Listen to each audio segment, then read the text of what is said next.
This is Andi Purewal, Boxing News. I'm joined by Ade Oladipo here in Saudi Arabia. Ade, we've got to be quick because the buses are about to leave within the next 10 minutes. What did you make of what we've seen up there? Anthony Joshua, Otto Wallin.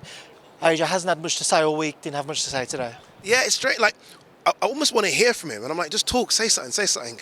And he didn't really want to again. It's almost like, I know there's fighter mode, but he's almost gone past that. Like, I don't want to even be here mode. I just want to get in the ring and do my job on Saturday. And yeah, I don't know. Otto Wallin's very confident, as he should be, right? I mean, if you're Otto Wallin, you're probably thinking this isn't the killer of 5 years ago. This is a different type of AJ. It's an AJ that's changed trainer again. So there are question marks, big question marks as well. So if you're Otto Wallin, you're probably thinking, I'm getting this machine at the best time right now, on the biggest stage. So Otto Wallin is rightfully confident, and he's coming off a Gassiev win. You know, Gassiev was this almost boogeyman coming up from cruiserweight. So I don't know. I want to hear more from AJ. But AJ does his talking in the ring, hopefully, and hopefully we get to see that on Saturday. You've obviously been able to build quite a good relationship with Anthony Joshua over the years, especially when you started working with DAZN. With that in mind, what do you make of seeing this side to him? Has he been more cheerier one-on-one with you? Is it a concern at all seeing him maybe like this, or are you happier seeing him maybe looking like a little bit more focused? Mixed. I do want to see an AJ having fun. I think they say a happy fighter's a good fighter. And he clearly doesn't look too happy right now. And look, with me, I'm always going to get a good interview out of AJ because, as you say, there is a relationship there of sorts. And I expected that Dev one to go the way it played out. But look, I think most people watching this will understand that obviously AJ is not an idiot. He's seen some of the stuff Dev has wrote about him in the past and thought, I ain't talking to you.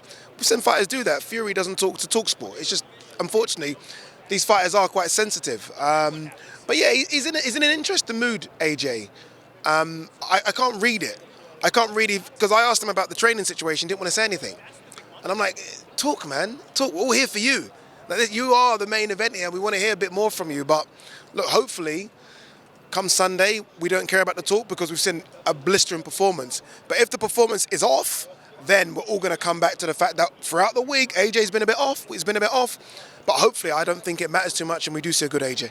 One thing that's been a big talking point is Deontay Wilder fight. All the talk about it's going to be signed before they step between the ropes on Saturday. What do you make of that and that extra noise, the added pressure, maybe taking both in Deontay and Anthony's case that eye off the ball? Yeah, it's silly. It's silly. Look, when it was Fury and Ngannou, I didn't mind as much because no one gave Ngannou a chance. It's a UFC guy, so that kind of made sense.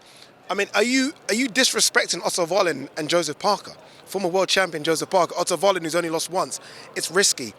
And if I'm Joseph Parker, it gives me another 5%. It gives me another 10%. If I'm Otto Wallin, it gives me another 10%. So, I don't know, man. I feel like it's risky. They shouldn't be doing it, but it's the way boxing is right nowadays, right? You've got them here. You're going to get them in a room. Everyone's signed. We're all here together now. So I can understand. Shelley Finkel's here. Eddie's here. Everyone's here. 258. So I can understand why they've done it.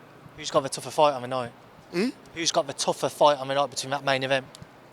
Wilder. I really do. I think Joseph Parker's looking great. He looks physically, looks great. He's not intimidated in the least. And we've not seen Wilder for ages, dude. And even then, it was only a couple of rounds. I mean, so a round, apologies. A couple of minutes, I meant to say. So I think Wilder's got the tougher fight, but I think Wilder could end his fight whenever he wants. Whereas AJ, I don't know. I just don't know. Final thing away from it all, a lot of talk about what's next for Devin Haney as his own man. Haney-Garcia in the frame. Your thoughts if we was to see that one come to fruition? Dude, I'm hearing good things behind the scenes about that one. I'm hearing big things like that fight could happen.